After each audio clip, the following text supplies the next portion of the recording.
Bonjour à toutes, bonjour à tous et bienvenue dans cette nouvelle édition des Masterclass de l'excellence commerciale. Aujourd'hui, nous allons parler de la transformation du métier du manager. Est-ce que le métier du manager a encore de l'avenir? Comment est-ce que l'IA va bouleverser le quotidien des équipes? Et j'ai l'immense plaisir de recevoir Cécile Dejoux aujourd'hui. Bonjour Cécile. Bonjour, bonjour Donc à Cécile, tous, bonjour Roland et Gloria. vous êtes une experte du métier de management, vous êtes directrice de l'Observatoire des transformations managériales. Gloria fera votre portrait plus complet. Avant de commencer, merci à tous, vous êtes toujours aussi incroyables. Vous étiez 180 inscrits la semaine dernière pour parler de meeting, comment est-ce qu'on optimise ces meetings. Et on allait chercher les exemples des plus grands leaders, de Steve Jobs à Jeff Bezos, en passant par Sheryl Sandberg de Facebook. Et puis, on va partager également deux frameworks. Un framework, l'ABCD de l'objectif du meeting, pour avoir des priorités plus claires, et un autre framework qui s'appelle l'IDEA, IDEA, de la prise de notes, pour aider à partager les résultats d'un meeting plus largement, plus efficacement, plus succinctement. N'hésitez pas à retrouver cette masterclass sur votre chaîne de podcast préférée ou sur notre chaîne YouTube. Voilà, 5 nouvelles méthodes pour optimiser ces réunions. C'était la semaine dernière, les masterclass de l'excellence commerciale. Et donc aujourd'hui, nous sommes Incentive. Incentive, c'est une application d'accompagnement managérial. On digitalise la relation entre le manager et ses collaborateurs pour permettre aux équipes de réussir ensemble. On a le plaisir de travailler aujourd'hui dans une vingtaine de pays. La plateforme est disponible dans 9 langues pour activer des réseaux de partenaires ou des équipes internes. Voilà pour la page de publicité. Et maintenant, on a le plaisir d'accueillir notre invité. Est-ce que Gloria, tu peux nous faire le portrait de Cécile, s'il te plaît?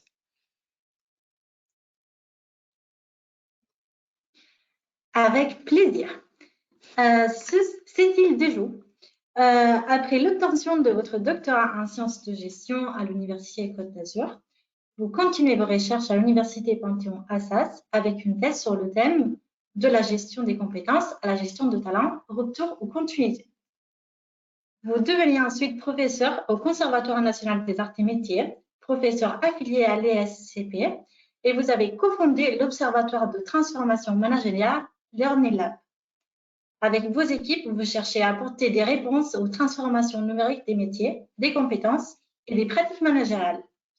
Rapidement, vous souhaitez partager votre expertise et vous créez les MOOC, en ligne disponibles gratuitement sur les sujets de management post-Covid, de l'intelligence artificielle et du leadership.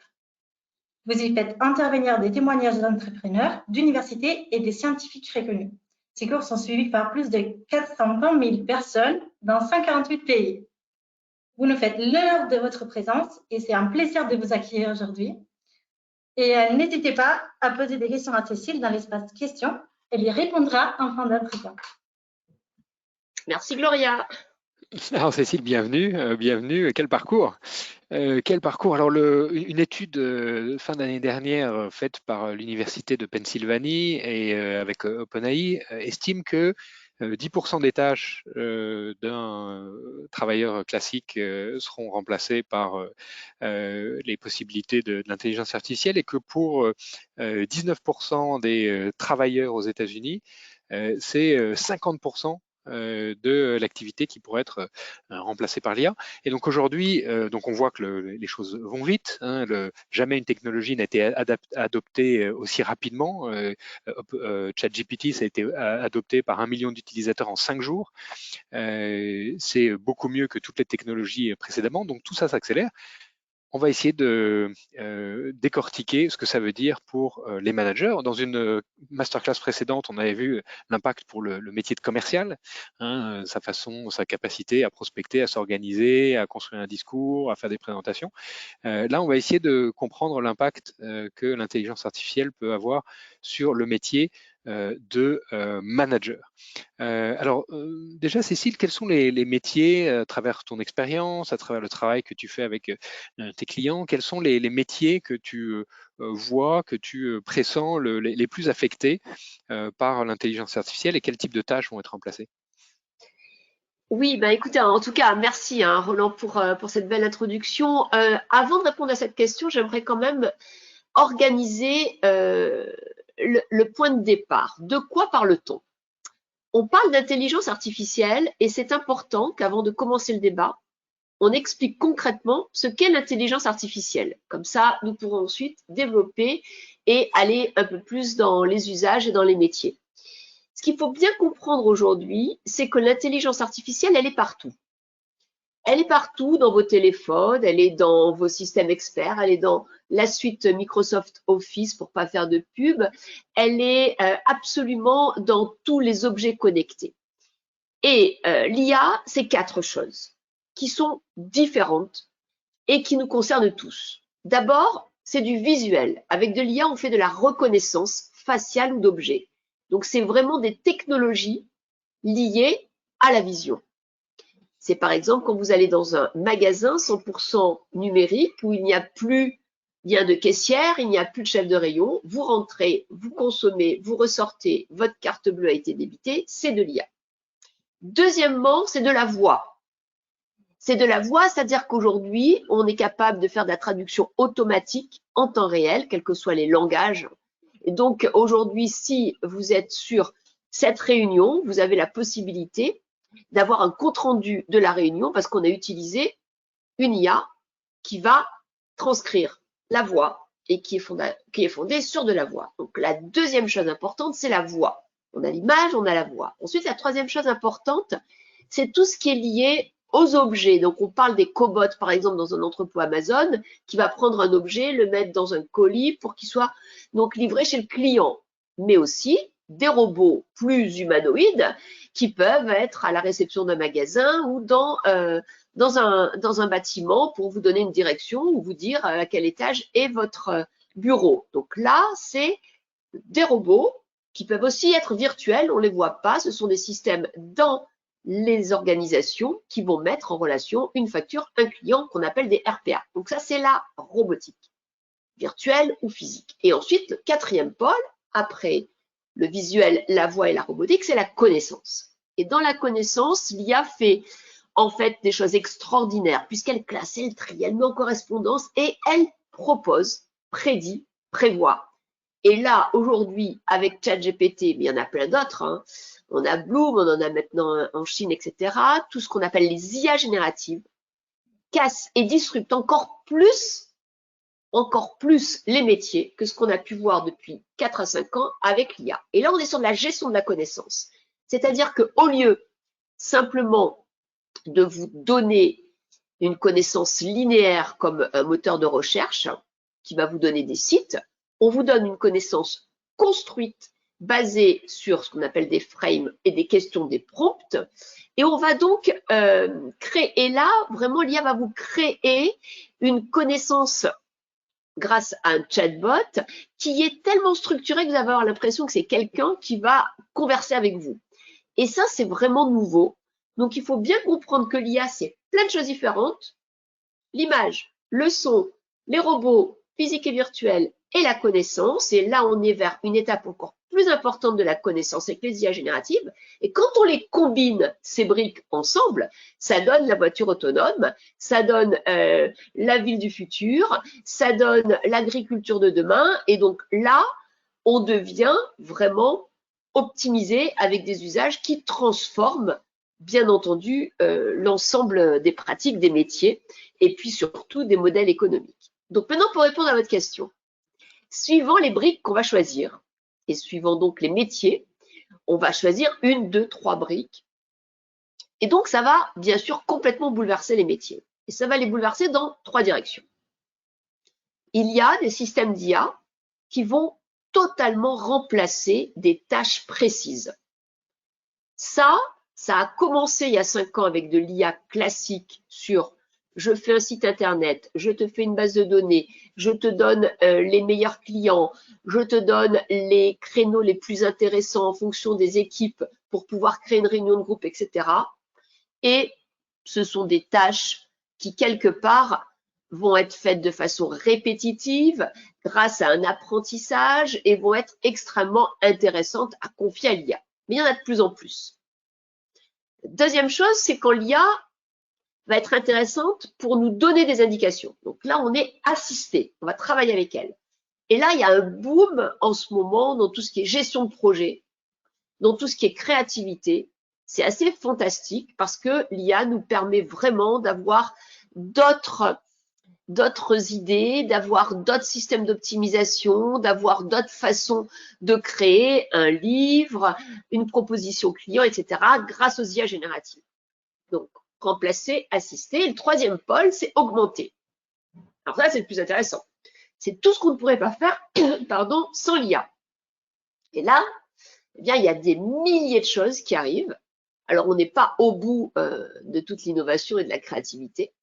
Mais aujourd'hui, prenons un exemple. Dans les usines, quand un manager classique faisait, par exemple, soit de la recherche, soit de la gestion de projet, aujourd'hui, avec de l'IA et des jumeaux numériques, il va pouvoir passer des étapes qui ne seront plus faites physiquement, mais grâce à de l'IA pluguée dans du métaverse, la réalité virtuelle et autres, mais 100% virtuel. Et donc, on va pouvoir, grâce aux jumeaux numériques, par exemple, faire des choses et gagner du temps et avoir plus de scénarios tests que si on n'avait pas l'IA. Donc, on est totalement dans l'augmentation de nos compétences et bien sûr de notre activité. Donc, remplacer, assister, augmenter, tous les métiers sont concernés, plus ou moins. On a le volet remplacer qui augmente en nombre de tâches. On a le volet assister qui devient de plus en plus complexe parce que si vous ne savez pas poser une question intelligente à ChatGPT, vous avez 50% de fake. OK? Et en même temps, si vous conversez trop avec lui, vous allez donner trop d'informations confidentielles qui vont aller on ne sait pas où, donc c'est hyper dangereux. Donc, c'est des ouvertures et des portes avec des problèmes de cybersécurité. Donc, vous gagnez d'un côté, vous perdez dans l'autre. Donc, voilà, donc quand même un vrai sujet. Et troisièmement, on a de plus en plus de possibilités d'être augmenté, de faire des nouvelles choses avec ces IA. Et donc, prenons un exemple. Grâce aujourd'hui aux IA, en biologie, on a trouvé des solutions à des problèmes liés à des protéines qui n'avaient pas été résolus alors qu'ils avaient été proposés à des communautés entières d'experts et de chercheurs du monde entier. Et grâce à l'IA, eh bien, on a pu trouver par hasard, mais c'est parce qu'elle nous a aiguillés, les bonnes personnes, les bonnes solutions, et on a gagné 10 ans d'un coup. Donc, c'est extraordinaire, mais il y a de plus en plus de pièges, de plus en plus de risques. Donc, à mon avis, il faut faire trois choses. Comprendre ce que c'est, acculturer. Deuxièmement, rentrer dans le test, parce que si on ne teste pas, on ne peut pas comprendre ce type de technologie.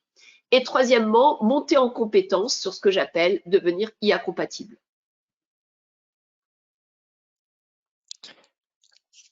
Alors, un des grands sujets que tu viens d'aborder, c'est la fiabilité de l'IA. Donc, dans ces rôles d'automatisation, finalement, ça va impacter le métier de manager au sens où il aura moins de tâches répétitives à faire ou à faire lui-même. Donc, focalisons-nous sur les deux, sur les deux objets suivants, l'augmentation, l'assistance et l'augmentation. Dans quelle mesure est-ce que l'IA est fiable? On voit beaucoup d'anecdotes autour de ChatGPT, d'exposés extrêmement clairs, extrêmement structurés et complètement faux, générés par l'IA générative. Comment est-ce qu'un manager peut se protéger contre ou renforcer la fiabilité de l'usage de l'IA générative? Alors, il faut bien comprendre qu'en fait, il y a deux notions sur lesquelles le manager doit avoir des convictions. La première notion, c'est la confiance, et la deuxième notion, c'est la responsabilité. Alors, la confiance, qu'est-ce que ça veut dire? Ça veut dire qu'en fait, c'est pas lui qui doit définir quel est le niveau de confiance à accorder aux IA qu'il va utiliser dans son travail. C'est à l'organisation à définir un cadre. Donc, première action, moi je conseille les entreprises à avoir une vraie charte, comme on a des chartes pour les productions d'IA, et d'avoir une charte sur les IA génératives, qui sont en fait extrêmement puissantes. Et dans ces chartes, il y a trois notions. Premièrement, est-ce qu'on accepte d'avoir des propositions alors qu'on ne sait pas d'où viennent les informations et qu'elles ne sont pas sourcées? Oui ou non? Donc, c'est un peu comme dans l'IA, ce qu'on dit dans la boîte noire. Est-ce qu'on peut utiliser des systèmes d'IA sans que l'IA soit explicable? C'est un peu pareil pour l'IA générative, mais là, on n'est pas dans l'explicabilité, on est dans les sources. Parce qu'il faut bien comprendre que dans une IA générative, un chat GPT, il va utiliser autant de sources de Madame Michu qui va lui dire 25 plus 25, ça fait 60, que des sources scientifiques qu'il aura pris dans des bibliothèques scientifiques. Pour lui, ça a la même valeur.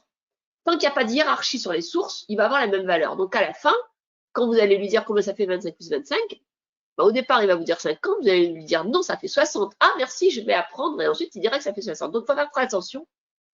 Premièrement, qu'est-ce qu'on attend hein, quand on est une entreprise? Est-ce qu'on peut utiliser un chat GPT avec des sources non vérifiées? De même qu'on utilise une IA sans savoir d'où vient son système d'explicabilité. Donc ça, c'est le premier point. Dans la charte, à mon avis, il y a un deuxième point. C'est il faut dire à chaque fois qu'on utilise une IA générative ou qu'on utilise de l'IA. C'est-à-dire qu'il y a de la transparence. Moi, ça ne me pose aucun problème d'utiliser des IA génératives ou de ChatGPT, mais il faut que je sache.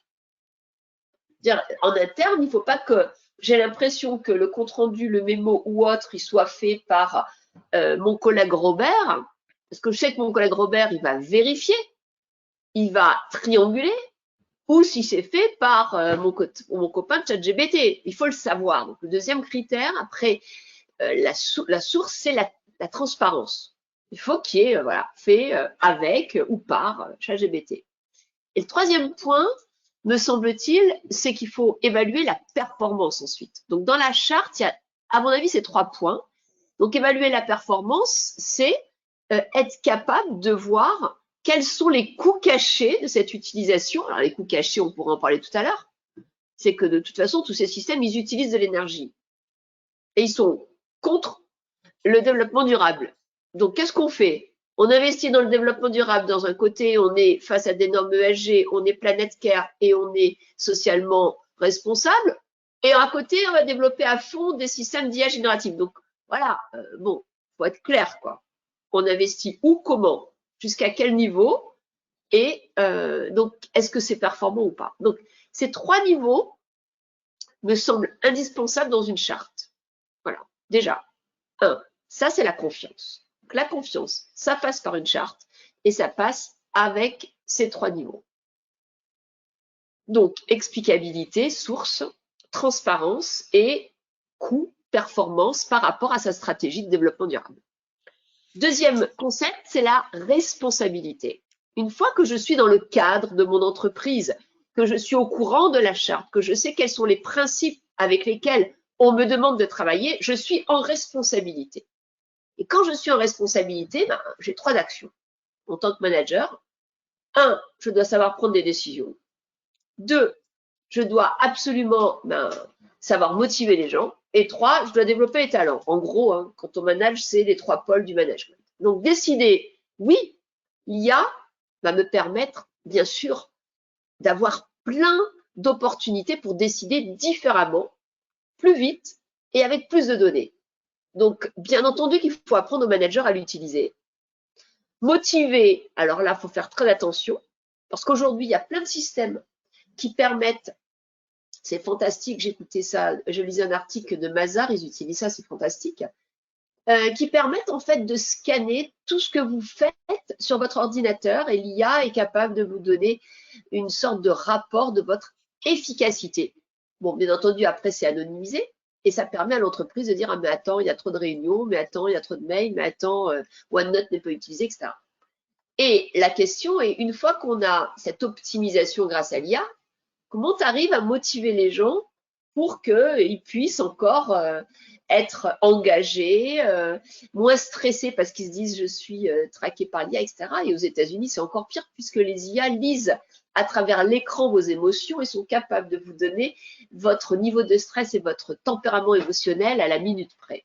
Ça, c'est interdit en Europe avec les RGB. Mais bon, ok, ça existe. Donc, en termes de motivation, l'IA, elle a un rôle essentiel aussi parce qu'elle donne des indications aux managers. Et troisièmement, en termes de développement des talents, alors là, Là, c'est l'autoroute.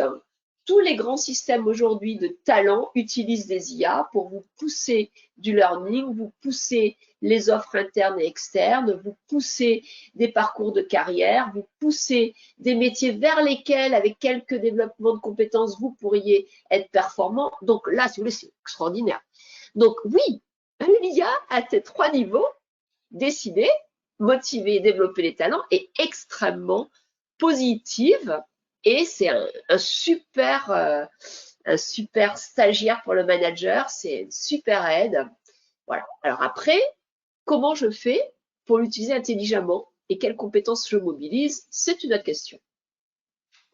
Alors on a identifié quelques outils, hein, pour adresser certains des sujets que tu mentionnes. Sur le recrutement, il y a beaucoup de développements qui ont été faits autour de l'évaluation, hein, de l'assessment. Assess First est un de ces outils. Autour de la formation avec Voxy, autour de l'animation et le coaching avec Mojo, hein, qui permet d'enregistrer les discussions commerciales et puis de les transcrire et donner un certain nombre d'indications. Bien sûr, les supports processus métiers, des analyses, avec OpenAI. Finalement, tous ces usages paraissent assez complexes pour un manager qui, alors les gens qui nous écoutent, on a des directeurs commerciaux, des managers. Finalement, comment est-ce que, en tant qu'entreprise, je peux engager une réflexion autour des outils à mettre en place pour optimiser le travail de mes managers et quelles sont les compétences que je dois développer progressivement au sein de mon organisation pour bien adopter toutes ces nouvelles opportunités qui arrivent sur le marché?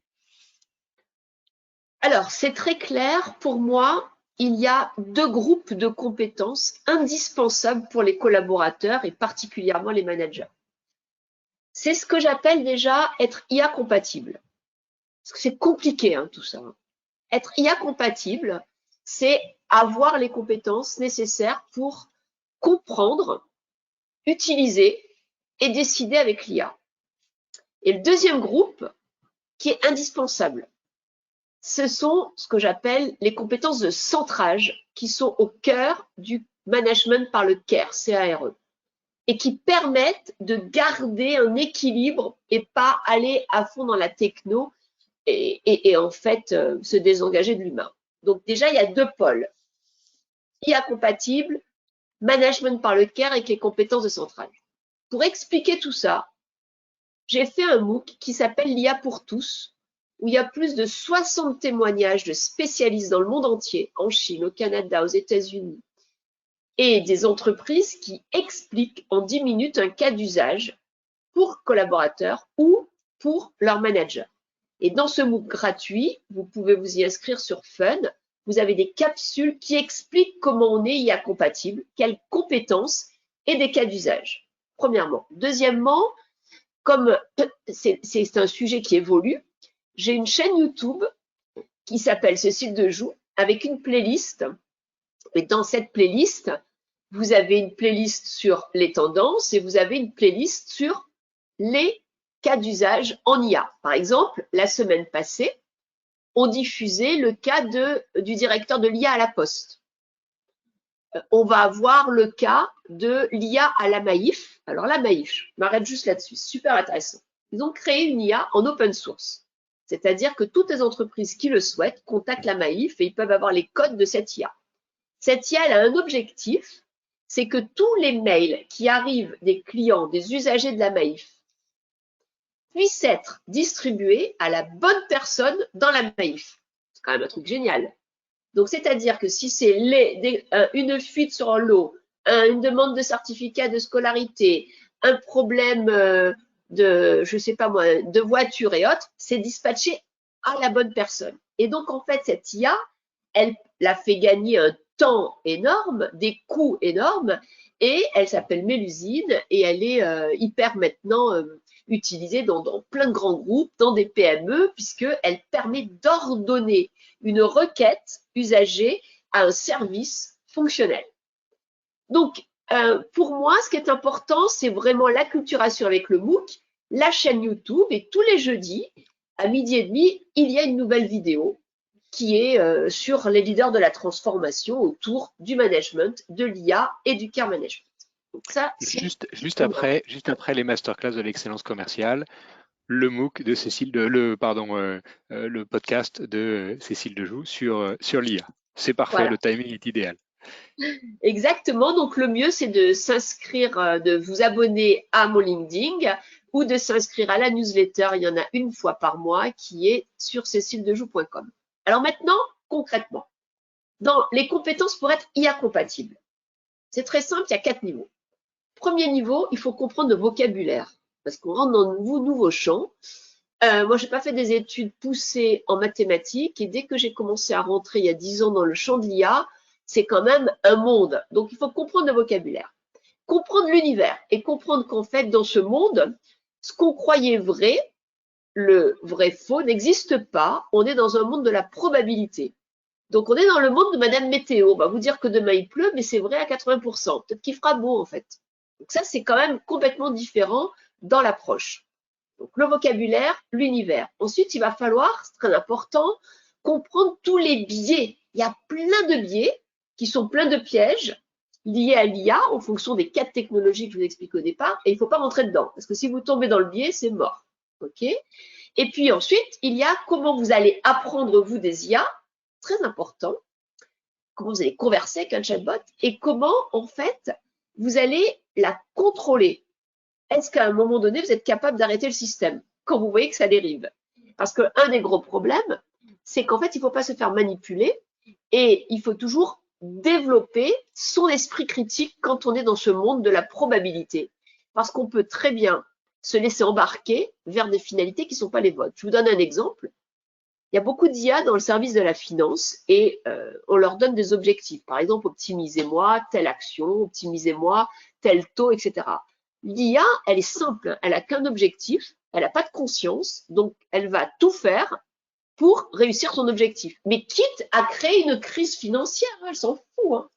Donc c'est là où l'humain est vraiment indispensable, puisque lui, vous le savez tous, dans la décision, parfois il y a des décisions qui sont plus politiques que rationnelles, et pourtant il faut prendre l'aspect politique. Donc l'humain, il est là pour accompagner la bonne direction et pour dire bon là ça va trop loin ou là c'est pas le bon timing et donc on limite la machine.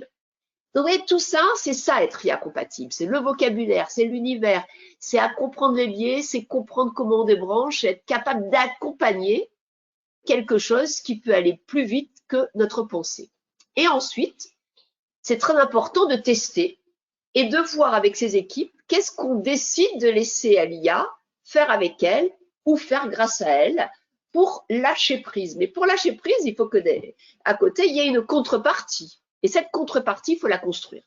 Et c'est là où il y a tout l'aspect innovation lié à l'IA, comment on fait évoluer les référentiels, comment on fait évoluer les métiers, comment on fait évoluer les usages. Et c'est très important d'en parler en amont, pour pas qu'il y ait des pots de banane, parce que la pire des choses qu'on voit dans les entreprises, c'est quand il n'y a pas d'acculturation à l'IA, pas de problème. Hein. Les gens, ils se font avoir une fois, puis la deuxième fois, ils mettent une peau de banane, et puis la troisième fois, l'IA ne marche plus. Donc, en fait, pour ne pas arriver à des situations contre-productives qui coûtent de l'argent, il vaut mieux discuter, co-construire et arriver à une solution optimisée. Et deuxièmement, quand on a bien compris qu'est-ce que c'était être IA compatible, ça veut dire qu'on va pouvoir travailler avec tous les métiers liés à l'IA. Alors là, il y en a plein. Les data ingénieurs, les data scientists, maintenant on a les UX experts, les UX writers, enfin bref, tous ces liés à l'agile et à la programmation. Et pour pouvoir travailler avec eux, et vous, vous êtes manager et vous leur dites, voilà, j'aimerais mettre ce logiciel qui contient de l'IA, comment on peut travailler ensemble pour que vous m'expliquiez comment il fonctionne, comment on se forme et quels sont les 3 manips qu'il faut faire et qu'il ne faut pas faire. Déjà que ça, je peux vous dire qu'il faut passer par l'étape d'avant, parce qu'autrement, vous n'allez pas y arriver. C'est quand même un autre monde. Et là, l'idée, c'est que les managers, les gens des métiers, puissent travailler avec des spécialistes d'IA en comprenant leurs schémas mentaux, leur mode de fonctionnement, leur vocabulaire, les risques, et en posant les bonnes questions. Et c'est pour ça qu'il faut être acculturé à être IA compatible. Et ensuite, quand vous êtes des managers et que vous êtes avec des équipes humaines pour l'instant, même si bientôt ça sera peut-être plus le cas, et qu'on sera tous dans le métaverse avec nos avatars et avec nos doubles. Mais pour l'instant, vous êtes beaucoup quand même avec des humains. Il va falloir développer un équilibre avec ces fameuses compétences de centrage. Et là, ça veut dire quoi? Ça veut dire reprendre le pouvoir sur le temps, reprendre le pouvoir sur les priorités, être capable de focaliser son attention, être capable de développer sa mémoire, être capable de savoir où est son énergie. Parce que tout ça, c'est ce que nous vole l'IA. L'IA, vous le voyez bien avec votre téléphone, quand vous êtes sur un réseau social, elle veut que vous restiez le plus longtemps possible. Elle veut que vous soyez le plus en plus actif. Et elle va vous pousser plein de choses. Et donc, tout ça vous vole votre temps, votre attention et développe des maladies, développe des stress numériques, développe des façons de travailler complètement différentes. Et donc, pour pouvoir être au mieux dans votre équilibre personnel et professionnel, il faut apprendre à compenser. Donc, il faut compenser intelligemment, ne pas se bloquer et être capable de piloter les deux manettes. Le numérique, l'innovation technologique, les compétences humaines liées aux compétences de centrage et à ce que j'appelle le care management. Ça veut dire quoi? Ça veut dire qu'il faut s'occuper de soi, le self-care, de son équipe différemment, c'est le team care, et avoir un impact sur la planète, le planet care, parce que sans ça, demain, nos organisations, elles ne pourront plus fonctionner. Le self-care, le team care, le planet care, quelle merveilleuse conclusion pour cet entretien. Cécile, on n'a surtout pas envie d'avoir un jumeau numérique. Heureusement que tu étais là avec nous, bien humaine et pleine de passion. Je retiens bien sûr ces notions de confiance et de responsabilité. Merci d'avoir partagé la structure qu'une charte d'usage de l'IA peut avoir dans les entreprises. Si vous voulez aller plus loin, bien sûr, précipitez-vous à la FNAC pour acheter, ce sera l'IA ou et moi, comprendre l'intelligence artificielle pour ne plus en avoir peur. Des workshops, on y trouve des workshops à mener avec vos équipes autour de découvrir l'IA, découvrir les usages, concevoir l'entreprise IA-driven, quelle posture managériale, repenser son métier avec l'IA, trouver des nouveaux équilibres. Un autre ouvrage, Métamorphose des managers à l'ère du numérique et de l'intelligence artificielle, que tu as écrit avec Emmanuel Léon. Et puis, tu le mentionnais, ton blog, céciledejoux.com, le MOOC sur l'intelligence artificielle pour tous, disponible gratuitement, plus de 300 000 utilisateurs dans 140 pays. Donc, précipitez-vous, c'est vraiment passionnant, c'est simple, c'est facile à appréhender pour monter en puissance, monter en compétence sur l'impact de l'intelligence artificielle dans notre quotidien. Et puis, quelques autres ouvrages, Artificial Intelligence for Managers de Malaya Upadhyay, qui est paru au début de l'année dernière. Et puis, Working with AI, Real Story of Human-Machine Collaboration de Thomas Davenport. Voilà, merci à tous de votre présence. Si vous devez nous quitter, n'hésitez pas, on vous donne rendez-vous la semaine prochaine à 11h30, jeudi, autour de l'excellence décisionnelle avec Olivier Zara, le cofondateur de 360 Software. Et si vous avez des questions, n'hésitez pas à les poser directement dans l'interface de GoToWebinar. Ce n'est pas ChatGPT 3 ou 4 qui vous répondra, c'est Cécile Dejoux en direct live. Alors, une dernière question, Cécile, avant qu'on passe aux questions-réponses. On a une habitude, c'est de poser la question, est-ce qu'il y a une citation qui t'inspire particulièrement, Cécile, dans ta vie quotidienne, dans ta vie professionnelle? Une citation, j'adore, oui, la citation de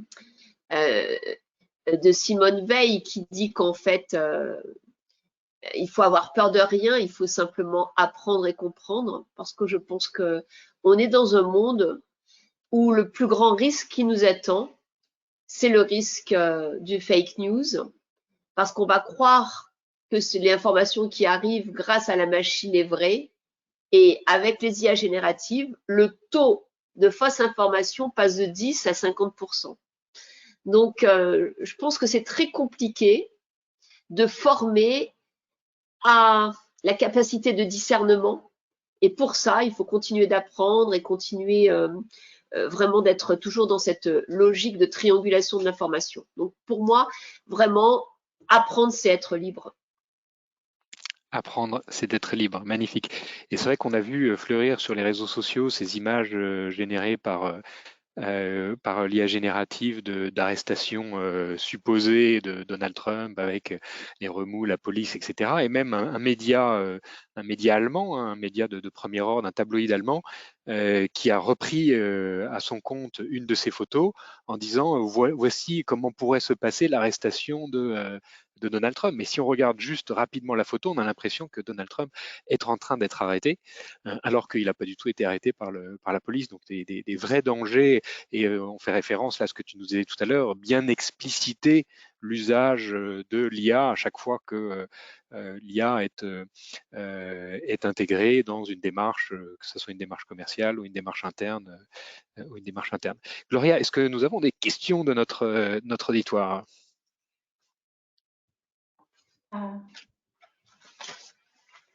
Oui, on a beaucoup de questions.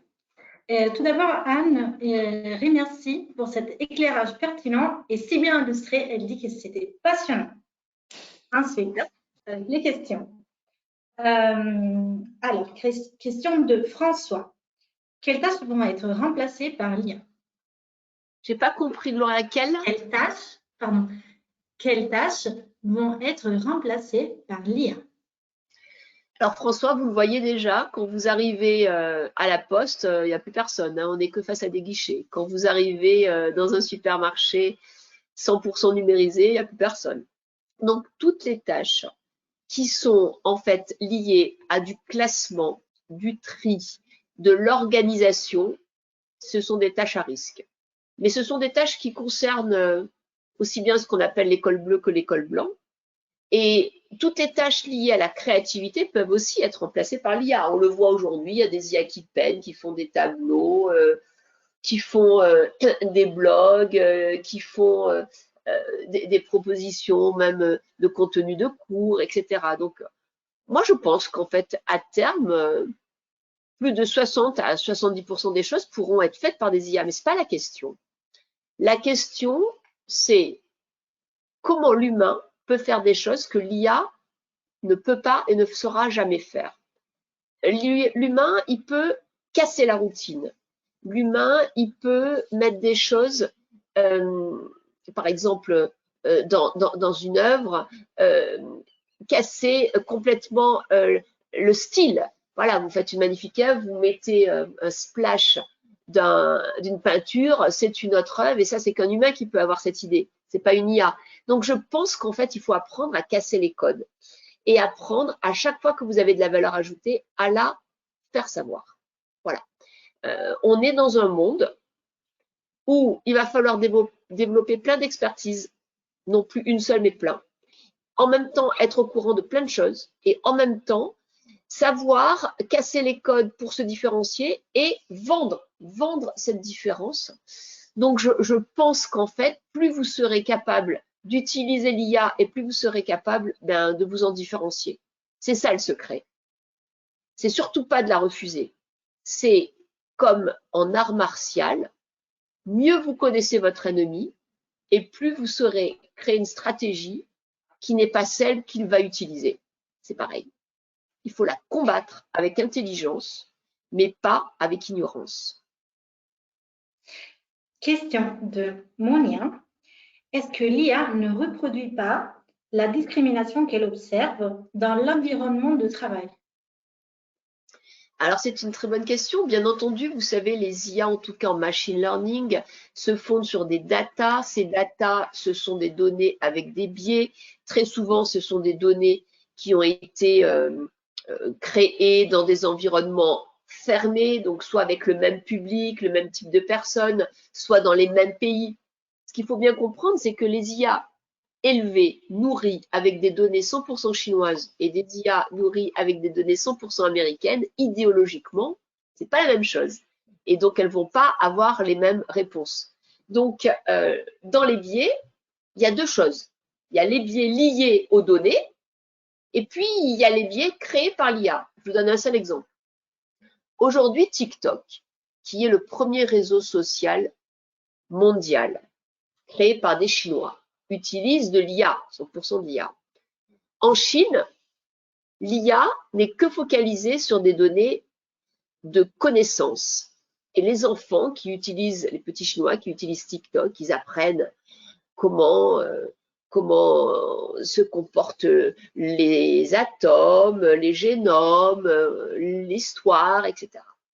Les petits enfants américains, quand ils utilisent TikTok, eh ben, c'est des vidéos un peu moins intellectuelles, voire carrément débiles. Il y a une étude à Harvard où ils sont allés voir les enfants. Et ils ont demandé aux petits Chinois, qu'est-ce que tu veux faire plus tard?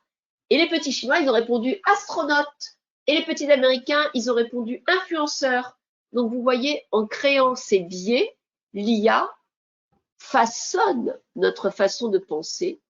Et c'est très grave parce qu'en fait, plus vous mettez ces IA dans les mains des enfants et plus vous laissez en fait des IA façonner la façon de penser. C'est pour ça qu'il faut être IA compatible et avoir des compétences de centrage pour garder les compétences qui nous permettent d'être libres à penser. Je ne sais pas si j'ai répondu à votre question, Mouna, mais en tout cas, j'ai essayé. Oui, c'était très clair. Question de l'heure. Le fonctionnement de l'IA est lié au traitement d'un grand nombre de données et informations que nous fournissons. Est-ce que nos données sont en sécurité? Ben alors là, tout dépend comment vous actionnez vos cookies, hein, sur quel type de site vous allez. De toute façon, dites-vous bien que vous n'êtes jamais en sécurité. Voilà. Déjà, ça, c'est le principe de base, parce que vous pouvez toujours faire l'objet de hackers, de cybercriminels, et il y en aura de plus en plus. Bon. Le darknet, c'est quand même un marché qui est plus important que la drogue et la prostitution rassemblées. Donc, vous imaginez. Hein. Bon, avec les IA, de toute façon, on n'est pas en sécurité, mais comme quand vous traversez la rue, il y a toujours un risque. Après, il faut avoir des bons réflexes. Et les bons réflexes, c'est à l'entreprise à vous les apprendre en fonction des systèmes qu'elle utilise. Quel type, en fait, de pare-feu il faut actionner, quel type de message on peut mettre sur telle ou telle apps, où sont hébergés les serveurs, etc., etc. Donc, je pense qu'en fait, ça dépend si vous êtes dans un environnement professionnel ou personnel et qu'il faut toujours avoir 2-3 réflexes personnels. Changer très souvent ses mots de passe, être capable en même temps de pouvoir les retrouver, parce qu'un des gros problèmes, c'est qu'en fait, on en a tellement quand on les met tous dans un seul wallet et après, si le code est cassé, ben, en fait, on donne tout à tout le monde. Être capable, voilà, de savoir quelle action faire une fois que vous avez l'impression d'avoir perdu vos mots de place ou d'avoir un mail dans lequel il y a un virus, etc. Ou d'avoir une IA qui commence à vous poser des questions qui ne sont pas tout à fait normales. Donc, quelle action mener? Est-ce qu'il y a une hotline dans votre entreprise? Est-ce que vous avez quelqu'un qui va pouvoir répondre à vos réponses, etc. Et puis, le troisième point, c'est qu'il ne faut jamais avoir peur d'être naïf. Il vaut mieux trop se protéger que pas se protéger. Mais il ne faut pas non plus devenir complètement stressé et ne plus rien faire. Parce que de toute façon, dites-vous bien que c'est comme pour votre carte bleue. Vous pouvez très bien cacher tous les codes. Il suffit qu'il y ait un système informatique qui utilise votre code par hasard dans n'importe quel pays, vous serez débité. Donc, même si vous avez caché les codes, personne ne vous les a volés. Donc, c'est un peu pareil, quoi. Méfiant, mais pas non plus dans une logique hyper stressante. C'est fini pour les questions. Merci. Très bien, Merci, Cécile. Gloria. Merci pour cette magnifique organisation, la préparation, c'était un plaisir. Un immense merci à Roland pour la qualité des questions et l'invitation. Eh bien, écoutez, je suis ravie d'avoir pu discuter de façon virtuelle avec vous sur tous ces sujets stratégiques. Et je vous dis à bientôt sur les réseaux, dans le MOOC, sur LinkedIn et dans la newsletter. Et le prochain live, nous faisons un live par mois. Le dernier live était sur la préparation mentale des managers, celui d'avant sur le burn-out des managers. Et le prochain live, eh bien, c'est une surprise, mais je suis sûre que vous serez passionné par le sujet puisque ça sera un sujet autour de la tech. À bientôt. Merci. Merci Cécile, merci, à très bientôt. À tous, je vous donne rendez-vous la semaine prochaine à 11h30 pour la prochaine édition des Masterclass de l'excellence commerciale. Nous parlerons d'excellence décisionnelle. Bonne journée et merci de votre fidélité.